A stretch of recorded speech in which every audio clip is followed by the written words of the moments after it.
Last week, I mentioned a suggestion for department chairs in the episode, and it got quite a stir. A lot of you chimed in that was helpful. And so it led me to want to outline an entire episode specifically for department chairs and how to lead your teams well.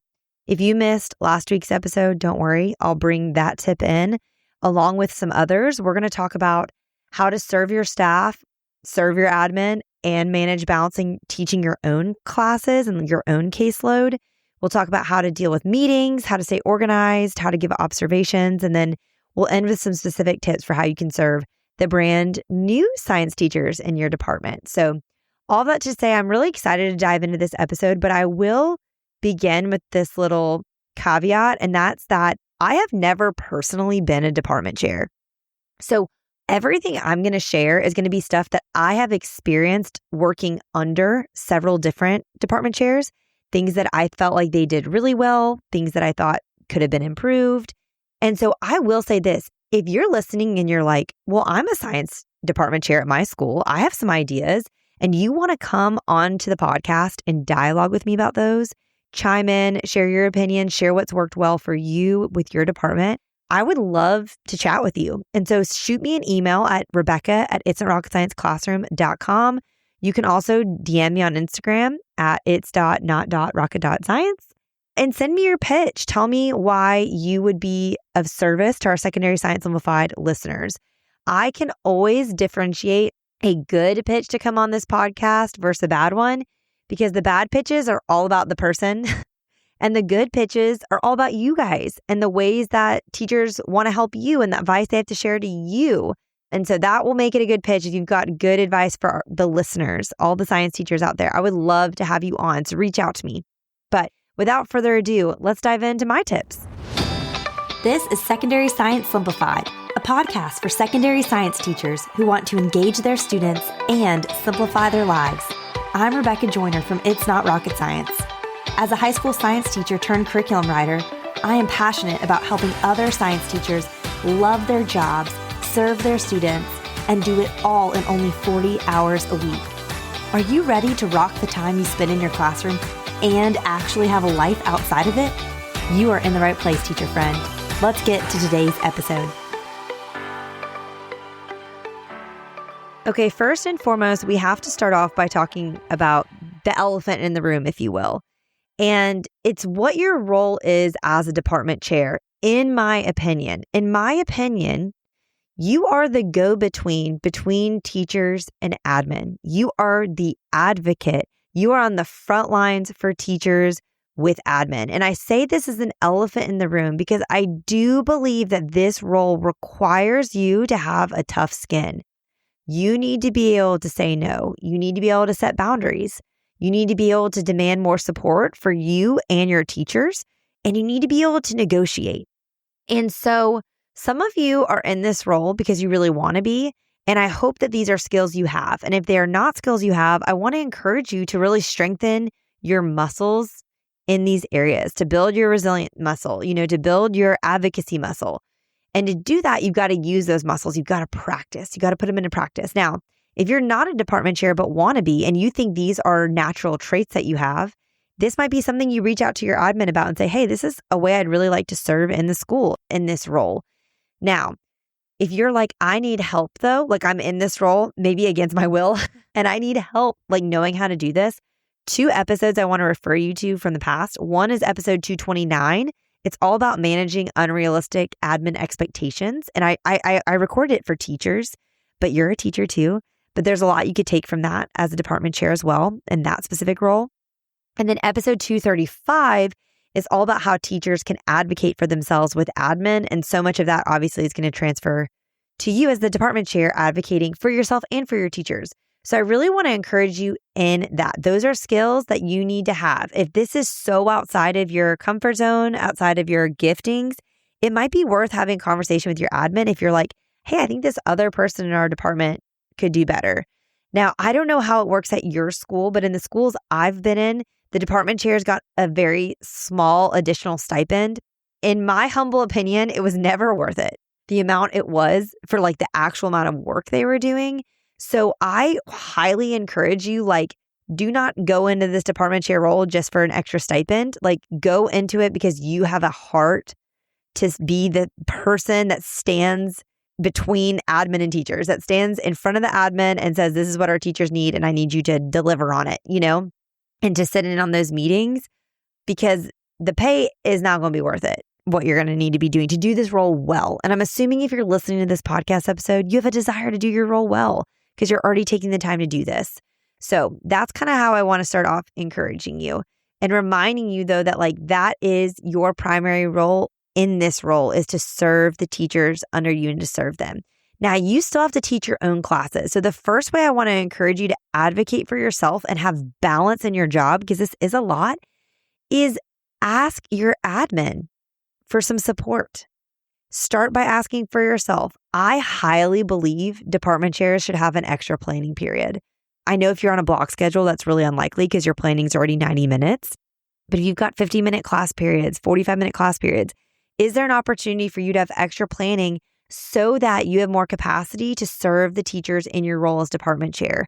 We'll talk about later, observing them. To have the capacity to observe teachers, you need that extra planning to do things for them that they may not have the capacity to do, to help your brand new science teachers. Like, having that extra planning would be a game changer for you. So I want to encourage you to ask for that. If that's completely impossible, what if you ask them to make sure that your planning period backed up with your lunch period? So maybe you have, third period planning, and then you have the first lunch block that comes after that. So then you kind of get that extra little length to your planning. It feels like when it's all pushed together for one. That's something I would consider. Maybe it's even asking, hey, could my planning be first period or my planning be last period, based on your personality and what works best for you in terms of when you can do all these other tasks that works best. That's something I would consider asking them to do for you. I'd also ask them if they're not willing to help you with the planning period and your capacity there, to see if there is a way that they can help you outsource something else. Maybe they're going to allow you to have a teacher's aide as a department chair or a double teacher's aide. Maybe they're going to allow you to outsource your curriculum writing to someone else. Maybe they're not going to give you a lunch duty or a bus duty or in-school suspension or after-school detention duty. There's other ways that they can give you a little bit more margin to add on this role. I would personally drop the stipend to have more margin, because to me, time is money and my time is so valuable, and the stipend is always so small. But maybe your school's different and you have a stellar stipend for your role as department chair. I don't know. If you have nothing, you need to get on that right now. Getting something, because you should be getting something for all this extra work. It's a big responsibility. Another request I think you can ask for that will really help you serve all parties involved in your role is asking for a common planning period with the other teachers in your department. Now, if there's 12 of you, this is extremely unlikely, but if you're in a smaller school and you have a traditional schedule where there's 7 planning periods a day, why can't there be 5th period science teachers have planning together and no kid has a science class during 5th period? I get it. It's harder when there's 4 periods a day because it's blocked, but that's an opportunity too that will take the burden off of meetings and some scheduling things where y'all can get together and you can serve those teachers better. At a minimum, I think a really easy way they can do this is giving all of the science teachers in your department the same lunch period. That makes such a difference. I was at a school that had this, and y'all, game changer. We'll talk about meetings in a minute, but one way we use this lunch period is we ate together on Fridays as a department. And it was great because some weeks we met and had actual meeting minutes that we had to cover, but other times we just spent time together and bonded as a department. And it really, really made a difference in your ability to have the capacity during your workday to actually serve the teachers in your department. Highly recommend the common lunch period. Now, in terms of how are we looping in admin and managing your own classes and serving them, these are all ways that I think you can build in some margin to hopefully have time to serve them while still managing all your own classes. In terms of looping in admin, I think you're going to have to figure out a system that works best for you and your admin. Maybe your admin never answers an email. So having a weekly thing where you're emailing them is not going to work. That you might need to have a scheduled FaceTime with them. Maybe you need to put something on the calendar where you get together regularly. Maybe it looks like a Google form you're submitting. I don't know, but that's where you need to work with them and see what is their preferred way to be looped into issues. Would they rather you just come by their office? Would they prefer you schedule a meeting? Would they prefer just an email? That's something where we can kind of see what their preference is and lean into that, but still we need to have some sort of regular time that we're looping in with them and connecting with them. And again, if they're going to give you less outside duties or maybe extra planning, you're going to have the more capacity to do that. So I want you to push for those things, especially now it's summer. I know your school counselors will absolutely freak out if you try to touch the master schedule, but this is a good time to make changes to the master schedule if we can to make this possible without planning. So I encourage you to do that. That's a way you can advocate for yourself. Now, I mentioned meetings. Let's talk about meetings a little bit more. I'm a huge fan of no meetings for the sake of having meetings. Okay, we're not just going to have an every Friday meeting because we say we are going to do it. Our meetings are going to be purposeful. Yes, there's going to be busy work that's going to be passed down from the admin to you. I feel like it's your job to kind of do the Cliff Notes version or do the version that makes the most sense for your teachers to put the least burden on them in terms of checking those kinds of boxes. So try to meet only when necessary. When you are meeting, have an agenda that we're going to walk through and do some time management. I had a department chair once that would literally set timers because people would just start downloading all of the negatives. We all would leave depressed because everyone's just ranting. And then we're all just looking at our watches like, when are they going to set us free? I would be like, this is a 45 meeting. We're going to spend 5 minutes on this, 10 minutes on this, whatever. If you have other questions, comments, concerns, complaints, downloads you need to do, you can do it during our common lunch period or whatever that may be. So keep time, keep an agenda. That will make your teachers feel cared for, that we're not just like meeting and there's no plan and we'll just be here as long as it takes. I think making it fun is also a great thing to do. I mentioned at one school I taught in, we had a common lunch period. Our school was a large school, so there were like 4 different lunches. We all had like the first lunch or the third lunch. I can't even remember what it was. We had a common lunch period and we spent that lunch together on Fridays. And the ones that we would have meetings on, when we would have a department meeting, often it would just be like, no, just come and eat in the department chair's classroom and bond and just like kind of chat. But then on the ones that we're actually going to meet, we would order a pizza or DoorDash. Well, we didn't have DoorDash back in the day, but I could see you DoorDashing something now. But we would do a lot of crock pot meals too. We'd take turns like, okay, this is going to be a little crock pot, whatever. And it was a fun way to get together and be like, oh, my lunch is going to be covered this Friday while we have this meeting. And it was a way to serve teachers too. That's also something I think would be like a great idea if you're ever doing any like crowdsourcing fundings in your social media or anything like, hey, I'm a department chair. This is a way we'd love to serve teachers. Or partner with your PTO and say, hey, is there any way once a month, like the PTO would be willing to see if they could sponsor lunches for the science department or whatever. It's just a really kind way to serve teachers and kind of make it a little more fun. And I don't want you as a department teacher feeling like you always have to pay for it. So again, you could do the crock pot thing and take turns. We had a crock pot we like passed around because not everyone even had a crock pot, and different teachers kind of took on the role of making the meal for that Friday that we ate together. I think that's a great way to do it. Another thing for the content of the meetings, highly recommend that anyone who has a problem they want to share, that's totally fine. But we're also going to share solutions. So for every problem you present, you're going to share a solution for somebody else. Or you as a department chair, if you're going to outline all these problems that maybe your admin have told you have to outline, you too are going to come to the table with solutions. Okay, we want to be solution oriented. That helps keep it positive and productive and not just like a negative meeting where we're all just being big downers and we leave with all these extra to-dos and no actual practical productive solutions. Okay. Same thing with ideas. If people have ideas, it's great to throw out an idea, but it needs to be taken into execution, especially for your veteran teachers. I have a previous podcast episode I did that I'm going to link in the show notes with one of my past chemistry teachers who is just amazing. And he talked about working with difficult coworkers and how it was hard for him as a veteran teacher to sit in these department meetings with all these fresh young new teachers. And they're throwing out all these ideas like, let's do escape rooms, let's do this, let's do that. But then no one's actually executing it. And he feels too overwhelmed because he has his rhythms and routines and his curriculum set. He's done it for 20 years to like try something new. So let's equip these teachers as well. Okay. So if you have a great idea, how about you execute it and then share the example so then other people can build off of it? Now with ChatGPT and AI that could help us too, then maybe that this biology teacher shares an example, the chemistry teacher can then plug it into AI and see if it can help make a chemistry version of it. But let's not just have ideas. Let's actually execute those ideas as well and have exemplars, have these things that can show what would actually be helpful for these teachers that are trying to implement some new ideas when it's hard to teach an old dog new tricks. You know what I'm saying? And that leads me to my last thing about the meetings is like work as a team, work smarter, not harder. Divide and conquer tasks based on ability and like strengths and who can do what.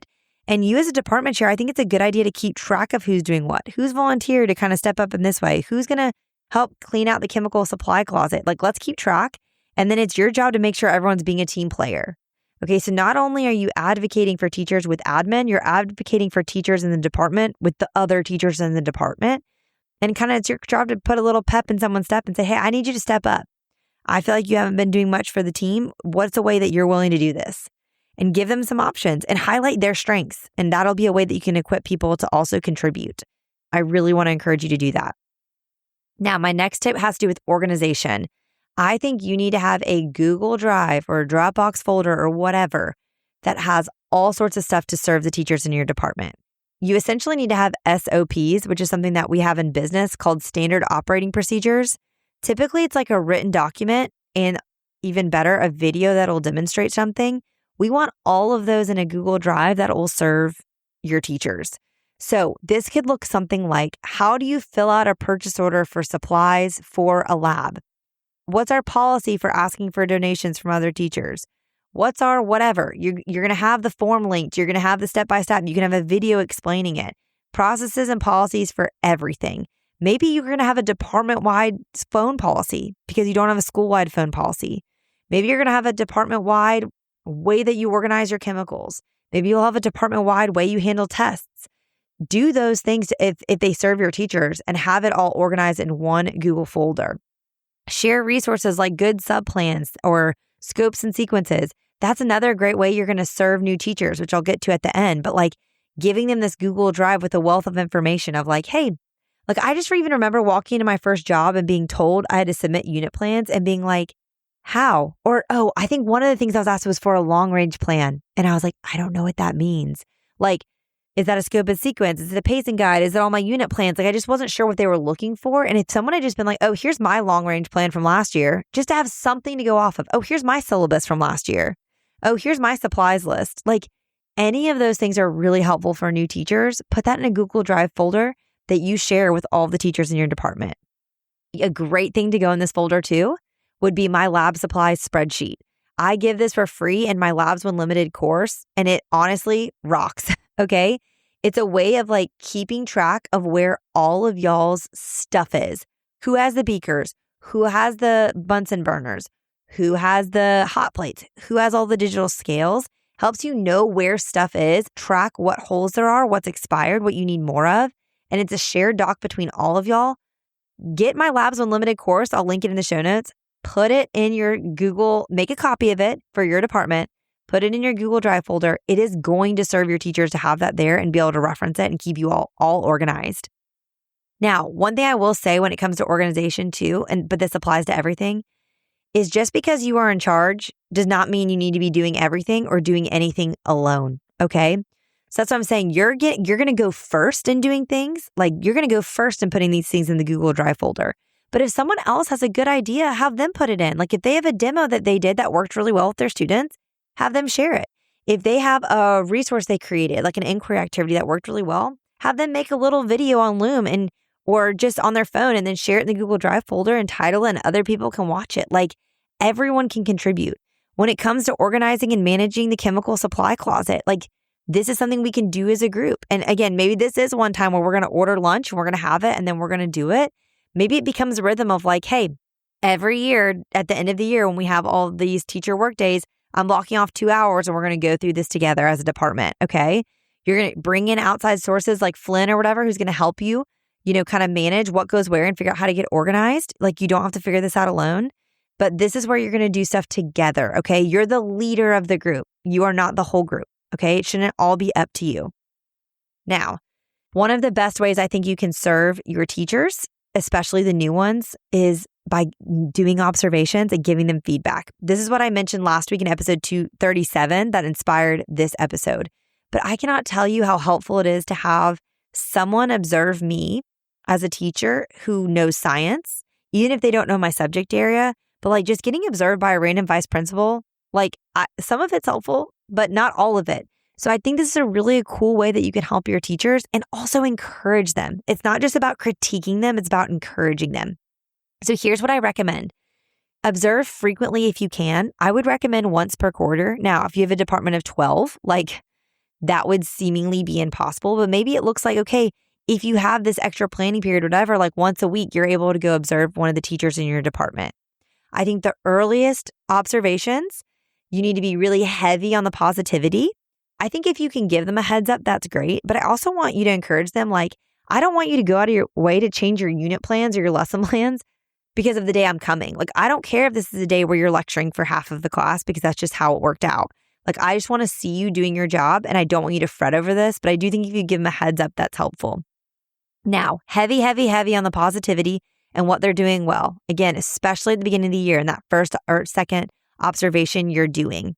I also encourage you, after you leave their classroom, you send them a Google form and have them do a teacher self-assessment before you share your assessment. So for example, after you leave, you're going to observe a teacher. You're going to leave. You're going to send them a Google form. And it's going to have questions like, how did you feel about the class period? Did you feel like this was a good representation of this class period on a normal day? What did you think you did well? What's one moment you would do differently if you had the opportunity to do so from that day? Like maybe something just like was a disaster and they made a mistake and they would do it differently in the future. And then what questions do you have for me for how I could support you as we talk about the class period and how you're doing and things like that? Then take all that into consideration because maybe this was just a wacky day. It was a bad day. You had a bad night. You were in a bad mood. Like that's where getting this from them in advance will help answer some questions you might be having about what you observed. Then you have a conversation with them. I don't think you just sit down and send them a form. Start with a lot of positive feedback about things you saw, things they did well. You'll address anything they mentioned in their self-assessment. And then we're going to do non-confrontational critiques. Okay, what do I mean by that?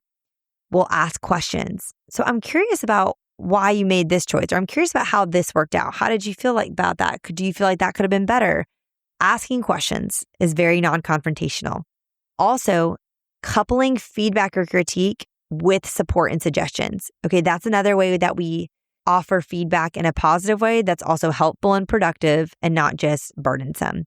So maybe if it feels like they struggled with their classroom management, you say, hey, it felt like there was this management moment that was like tricky. Have you ever tried, and then fill in the blank? Or, hey, it seems like your transitions between like lecture and then lab and then getting back in their seats, those felt chaotic to me. Did they feel chaotic to you? Maybe I just have a low threshold for chaos. Did you feel like they were chaotic? Okay, you did too. What if you came and observed me this day? I'm doing a lab next week at this period. What if you came and saw how I handled lab transitions and maybe it would serve you? Or, hey, the start of your class period, it felt like it took a while to get kids like really in the rhythm and get them going. You know what? You know, Mr. Harrington, he does a great job with prime times. He does these bell ringers, and I feel like the way he starts his class is really well. Would you be interested in observing him? Maybe I can come cover the first 10 minutes of your class one day so you can just go pop into his and see how he does it. Like that's how we provide feedback while also providing solutions. And this is where you might be hearing this and being like, oh my gosh, I don't have time for this. That's where I started this episode by saying, please advocate for yourself to get time to do this. Like your admin, their lives will be made so much easier if teachers are happy. And they can keep teachers happy by supporting department chairs to be able to support teachers. Okay. And that's a way you can pitch and advocate for yourself as well. Like, hey, I need the space to do this job well. I'm really passionate about serving these teachers. Will you help me serve teachers well by giving me the space to do this? Because I really think those observations, they make a difference. And sometimes when you have this outside voice, you're going to see some really simple things that they could change that they maybe never thought of. And that's where you can really support them. So I want you to do that for all teachers, but especially your brand new science teachers. Other ways, we're going to end this episode with ways you can support new science teachers to your department. Okay, whether they're new to you or new to teaching in general or whatever.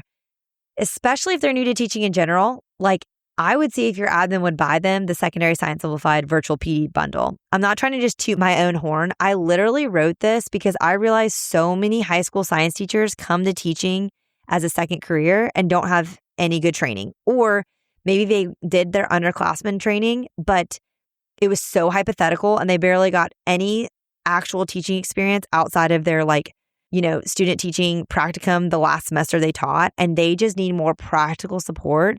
Like SSS course is for them. See if your admin will buy it for them. If they won't, have your new science teachers listen to this podcast. Maybe you go back. I have a playlist specifically for new science teachers. I'll link in the show notes. Maybe you tell them that summer, hey, listen to this playlist, and then we're going to talk about stuff you heard and, anything you have questions on. Or maybe supporting them looks like you guys both listen every week, and then you can chat about the episode because you're going to have lunch with them once a week and chat. That may be too much, but if you can't get together with them regularly in person, I do think you need to prioritize finding a way to be available and accessible to them. I have had department chairs that always felt really, really busy, and I always felt like I was bothering them. And then that leads me not to ask questions and not to get the help I need. So be available, be accessible. And I think having something like a podcast to listen to and converse about is a good way to open up the floor of the conversation. And maybe you'll both be like, oh, I didn't agree with anything she said in that episode. And you can bond over disliking me. I don't know what it is, but it is bonding to have that common resource to gather around. Another way you can have admin support those new teachers is getting them to buy those new teachers curriculum. They need help with resources so badly. Have them buy them curriculum and do it legally the right way by getting them their own licenses. I personally always encourage teachers to buy from my website. I find when schools buy from TBT, they buy under the business manager's account or the instructional coach's account. And then that teacher leaves and goes to another school and they don't have access to the resources anymore. As opposed to if you can convince your admin or whoever to buy the resources from a direct website, not TBT, like from mine, then they can purchase it with the school card or whatever. And then we can assign the username to be your username so that when you leave, you have access to those resources. And then it forces that person to then buy a new license for the new teacher who's going to be using it next, because that's what they legally need to do. But that's a way that they can support new teachers as well. And you can advocate for those new teachers for them to do that. Other tips for supporting these new teachers, just don't make them feel dumb. Create an environment where they feel safe asking questions and getting help. You can go first by sharing examples from your own first year's teaching. Share about how you messed up or ways that you felt like maybe you couldn't ask questions. So you want them to feel like they can. Go first in humility, and that will allow them to humble themselves and ask questions. No question should be off limits. You can demo something for them if they need help with a demo or if they're having a question. I just think they feel really nervous sometimes about the science of it all, and they feel like they shouldn't feel nervous about science because that's what their training is in. And so help them to ask questions about science. It's okay. A lot of us are reading textbooks at night and watching lecture videos to learn the content and refresh our memories, okay? They are not alone in that. Additionally, you can serve them by having them team teach if that's possible. Depending on the size of your school, of course, but maybe they're one of 3 or 4 biology teachers in your building. So maybe you can facilitate those biology teachers working together, because that really helps a new teacher to be on a team like that, as opposed to being the only one teaching what they've taught. I also think you can help them set boundaries. I think you kind of being someone who audits their schedule, have them do time audits, and then you kind of review it and say, okay, I think you're doing a good job here, but this is where you could kind of do better. I think that's a really helpful thing. And then lastly, like I said, is observe them. Get in their classroom. That's the best way you're going to be able to encourage them, that they won't be able to hide from you, and that you can also challenge them in helpful and practical ways. Okay, so this was a lot longer than I thought I was going to be. I had more to share than I thought I was going to share. But my first take-home challenge for you would be right now, department chairs, get a meeting on your calendar today with your admin. Most likely they're 12-month employees, so they're going to be there at some point this summer. Get a meeting on the calendar today. Start exercising your advocacy muscle for yourself and then for the teachers you serve, okay? You can find the show notes and all these things that I've mentioned, these links, these extra episodes, that new teacher playlist, the virtual PD bundle, all of that is linked in the show notes at itsnotrocketscienceclassroom.com/episode 238. And if you have not left a review for the podcast yet and you're a department chair that's listening to this episode, I would love it if you leave a review on Apple. It means so much to hear from you guys. All right, teacher friends, that wraps up today's episode. If you're looking for an easy way to start simplifying your life as a secondary science teacher, head to itsnotrocketscienceclassroom.com/challenge to grab your classroom reset challenge. And guess what? It's totally free. Thanks so much for tuning in, and I'll see you here next week. Until then, I'll be rooting for you, teacher friend.